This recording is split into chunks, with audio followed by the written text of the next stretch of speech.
السلام علیکم دوستوں میں ہوں آصف رضا اور آپ میرا یوٹیوب چینل دیکھ رہے ہیں۔ میرے ان آرٹیکلس کا مقصد کچھ چیزوں کو معاشرے کے جو ہمارے سماج میں ہمارے چاروں طرف ہماری سوسائٹی چاروں طرف جو چیزیں ہیں اس کو میں طنز و مزاح کے پیرائے میں لکھتا ہوں، اور میری کوشش ہوتی ہے کہ میں چھوٹی چھوٹی چیزوں کو جن کو ہم نظر انداز کر دیتے ہیں ان کا امپیکٹ کافی بڑا بھی ہوتا ہے، تو اس کو میں اپنے ٹاپک کے اندر میرا مقصد کسی کی دل آزاری کرنا بالکل نہیں ہے، لیکن اگر کوئی اتفاقیہ اگر کوئی مماثلت پائی جائے تو وہ اتفاقیہ ہوگی۔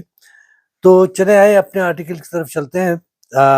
آج کا میرے آرٹیکل کا ٹاپک ہے شیئر کا بزنس۔ جیسا کہ آپ سب جانتے ہیں، ہمارے ذہنوں میں پرسیپشن یہ ہے کہ شیئرز پیسہ بنانے کے کام کرتا ہے، جبکہ معاملہ اس کے برعکس بھی ہوتا ہے۔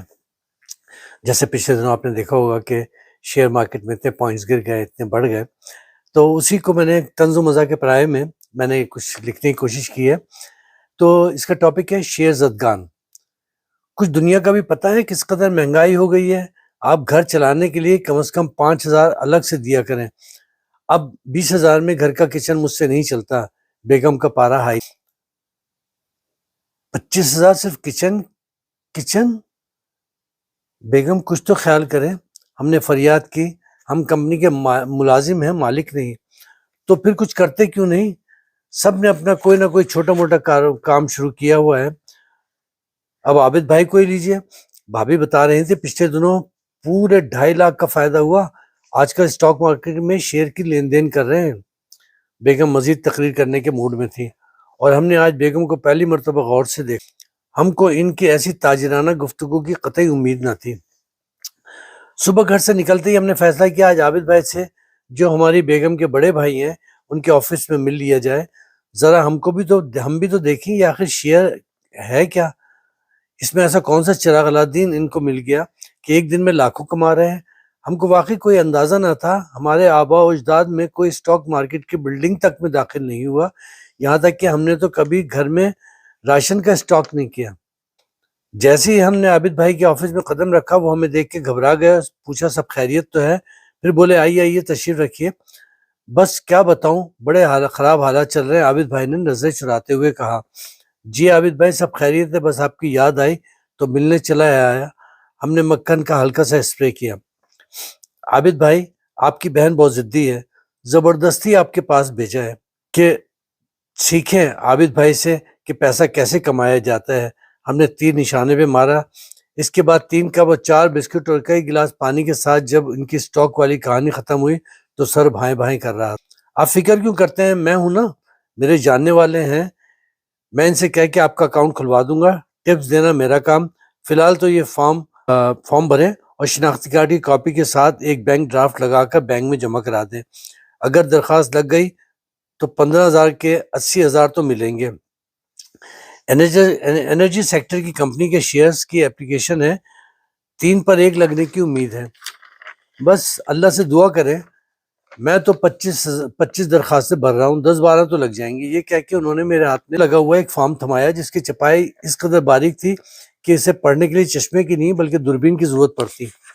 فون کی گھنٹی بجتے ہی عابد بھائی نے فون اٹھایا۔ دوسری طرف نہ جانے کون تھا، مگر اس نے جو بھی کہا یہ سن کے ان کی باتیں کھل گئی، چہرہ چمکنے دمکنے لگا۔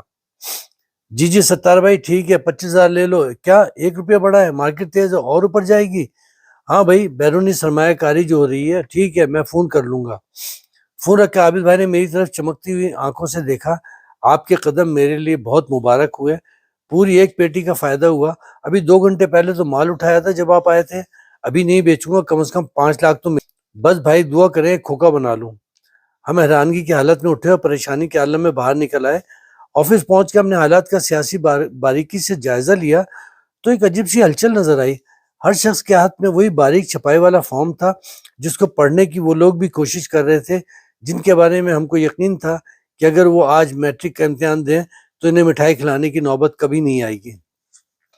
ہم نے جلد ہی اپنے چاروں طرف فائلوں کا جال پھیلا لیا جس میں ہمارے افسران اکثر پھنس جاتے تھے، اور وہ ہمیشہ ہماری تعریف کرتے تھے کہ کتنی محنت سے کام کرتے ہیں۔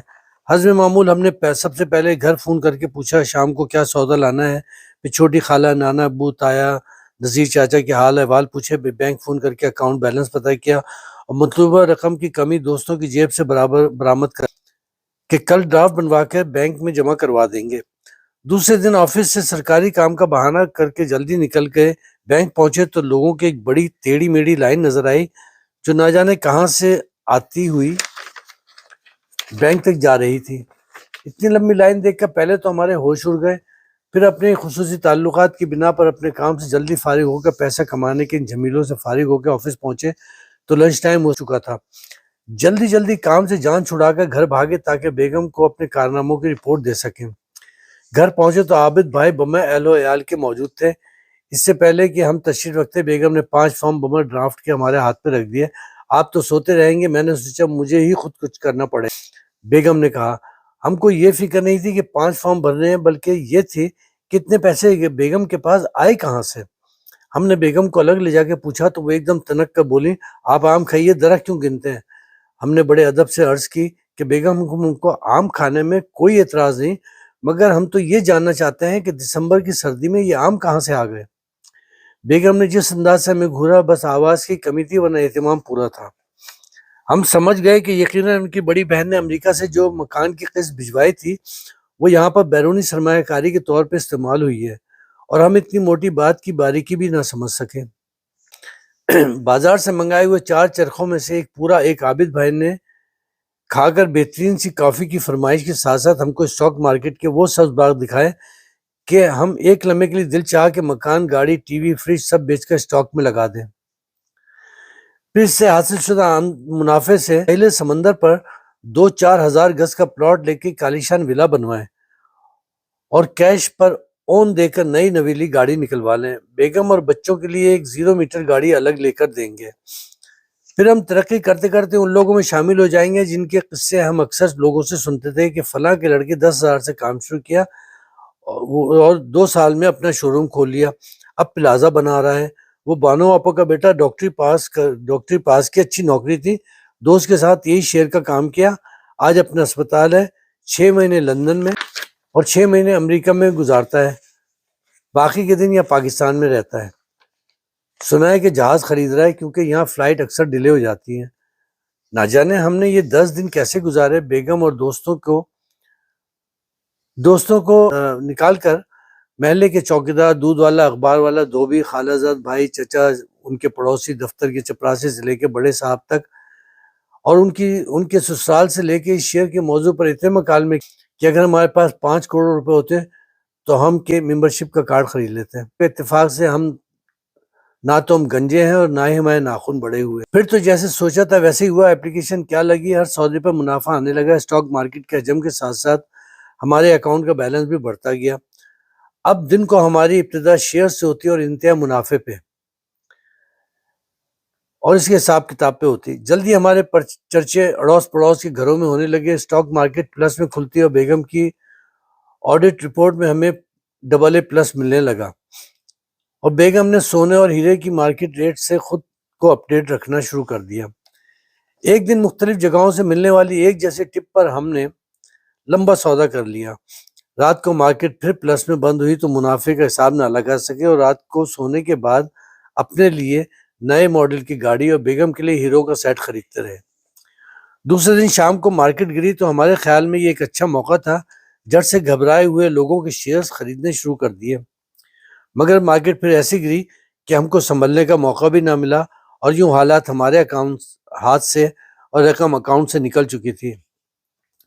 ہم نے اسٹاک بروکر کو کئی دفعے فون لگایا مگر کارڈیو سے کسی نرس نے یہ کہہ کے موبائل بند کر دیا مریض بے ہوش ہے، اس لیے آپ فی الحال فون نہ کریں، جیسے ہی اس کے گھر والے آئیں گے آپ کی بات کرا دیں گے۔ دوسرے دن آفس پہنچ کے ہم نے دیکھا کہ اکثر کے چہروں کا رنگ اڑا ہوا ہے۔ ہم کو دیکھ کر سب نے ہمیں گھیر لیا اور ہم سے ایسے سوالات کرنے لگے جیسے مارکیٹ کے کریش ہونے میں ہمارے ایک نہیں بلکہ دونوں ہاتھ ہوں۔ اسٹاک کی ہر خبر ہتھوڑے کی طرح دماغ پر پڑتی اور آنکھوں کے سامنے لوڈ شیڈنگ جیسا اندھیرا چھا جاتا۔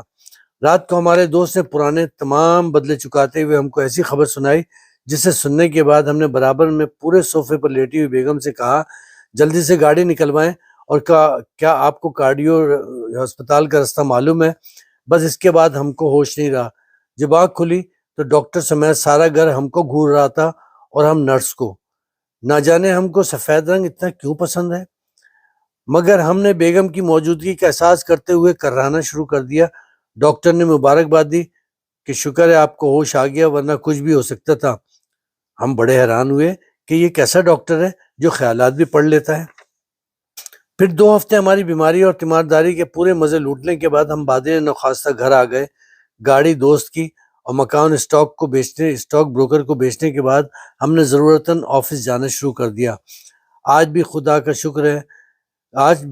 شکر ادا کرتے ہوئے نہ جانے بیگم ہمیں کیوں گھورتی ہیں، جبکہ ہمارے پاس 2 کمروں کا کرائے کا مکان ہے، 1 عدد موٹر سائیکل ہے جسے ہم کبھی کبھی صرف ضرورت کے تحت چلاتے ہیں. کسی زمانے میں لکھے گئے استعفے کو ہم نے الماری کے آخری خانے میں چھپا کر رکھا تھا. اس کو دیکھ کر اچھے دنوں کی یاد تازہ ہو جاتی ہے. ابو آپ کا فون ہے، بیٹے نے آ کے بتایا. ہلو جی، کون؟ ستار بھائی، آپ کیسے ہیں؟ ہم نے حیرانگی سے پوچھا. بس آپ کی دعاؤں سے بہت اچھا ہوں. ستار بھائی کی آواز میں خوشی اور چمک دونوں نمایاں تھی. کیا مارکیٹ اوپر جا رہی ہے؟ او جی ڈی سی 10 روپے بڑھا ہے، اٹھا لوں؟ پی پی ایل میں بھی فائدہ ہے. اچھا، مگر وہ تو ہم آگے کچھ نہ بول سکے. رسی جل گئی، بل نہیں گیا. بیگم نے یہ کہہ کے ہماری فون لائن کاٹ دی اور ہم حیرت سے بیگم کو دیکھتے رہے کہ عورتیں کتنی جلدی بدل جاتی ہیں. تو دوستوں، کیسا لگا یہ آرٹیکل؟ اس کا اندازہ مجھے آپ کے لائک سے ہوگا کہ جب آپ میری اس ویڈیو کو لائک کریں گے تو اس کا مطلب ہے کہ آپ کو آرٹیکل پسند آیا. اور امید کرتا ہوں کہ آپ میرے چینل کو بھی سبسکرائب کریں گے تاکہ میرے جو آنے والی ویڈیوز ہیں وہ آپ تک پہنچ سکیں. اور بہت بہت شکریہ آپ کا چینل سبسکرائب کرنے کا. جن لوگوں نے سبسکرائب کیا ہے اور جن لوگوں نے لائک کیا ہے ان سب کا اپنے کمنٹس میں مجھے بتائیے گا کہ کس ٹاپک پہ آپ میرا آرٹیکل سننا چاہتے ہیں، تو میں انشاءاللہ اس پہ بھی لکھوں گا. تو پھر اجازت دیجیے، انشاءاللہ اگلی ویڈیو کے ساتھ بہت جلد آپ سے ملیں گے. اپنا بہت خیال رکھیے گا. اللہ نگہبان.